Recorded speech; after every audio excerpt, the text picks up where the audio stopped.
სვეტლანა კოვალჩუკი ქუთაისში ავტოქარხნის დასახლებაში ცხოვრობს. სოციალური დახმარება აგვისტომდე შეჩერებული აქვს. სანამ დახმარებას აღუდგენენ, ცხოვრება პენსიით და სხვისი დახმარების იმედად უწევს. Არამედ არ მეხმარება პენსია. პენსია 180 ლარი, მაგრამ 6 ლარი კრედიტია. ესე იგი 72 ლარი ერთი წელი. და ეკონომია ვაკეთებ. ხანდახან ეკლესიაში მივდივარ. დღეს პურის ფული არ მქონდა. რამდენიმე დღეში აღდგომის დღესასწაულისათვის მზადება დაიწყება. სვეტლანა და მისი მეუღლე ვლადიმერი დღესასწაულისათვის საკუთარი სახსრებით ვერ მოემზადებიან და დახმარებას ადგილობრივი თვითმმართველობისაგან ელოდებიან. დახმარება თუ მომწევ წავალ მაღაზიაში და ვიყიდებ.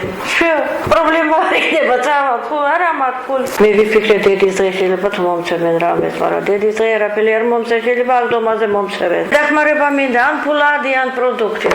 საღდგომო ნობათი ქუთაისში წელსაც დარიგდება. რადიო ძველი ქალაქი ქუთაისის მერიის ჯანმრთელობის დაცვის სოციალურ საკითხთა და იძულებით გადაადგილებულ პირთა სამსახურის უფროს გია ჩიჯავაძეს ესაუბრა. ტრადიციულად ყოველწლიურად საღდგომო ახალი წლისათვის გამოყოფილი არის გარკვეული თანხა, რომელზეც ცხადდება ტენდერი, ვიღაც იმარჯვებს და გვაწოდებს შემდეგ ნობათებს. ამ ნობათების დარიგება ხდება მუნიციპალიტეტებიდან წარმოდგენილი სიების მიხედვით. ესად იცის მუნიციპალიტეტმა მის ტერიტორიულ ორგანოში ვინ უფრო მეტად საჭიროებს ამას. ჯანმრთელობის დაცვის სოციალურ საკითხთა და იძულებით გადაადგილებულ პირთა სამსახურის უფროსი გია ჩიჯავაძე განმარტავს, ვის და როგორ შეუძლია საღდგომო ნობათის მიღება. იქ შეიძლება იყოს სოციალურად დაუცველი, შეიძლება კი ძირითადად სოციალურად დაუცველებს ეს, მაგრამ შეიძლება არ არის სოციალურად დაუცველი ოჯახი, მაგრამ შეიძლება იმაზე მეტად უჭირს, სხვაზე მეტად. ეს უკვე თვითონ იციან ტერიტორიულმა ორგანოებმა და ისინი აკეთებენ სიებს, გადმოგვიგზავნიან ჩვენ ვაკეთებთ მე იმ სიების გადამოწმებას. საღდგომო ნობათის კალათაკი ასე გამოიყურება.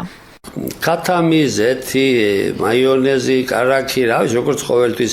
ეხლა საღდგომო თქო ემატება ესა, პასკა, კვერცხი. საკმაოდ კარგი ნობათი არის. ქუთაისში სოციალურად დაუცველი გაჭირვებული ოჯახებისათვის საღდგომო ნობათის დარიგება 10 აპრილიდან დაიწყება და 4 დღეს გასტანს.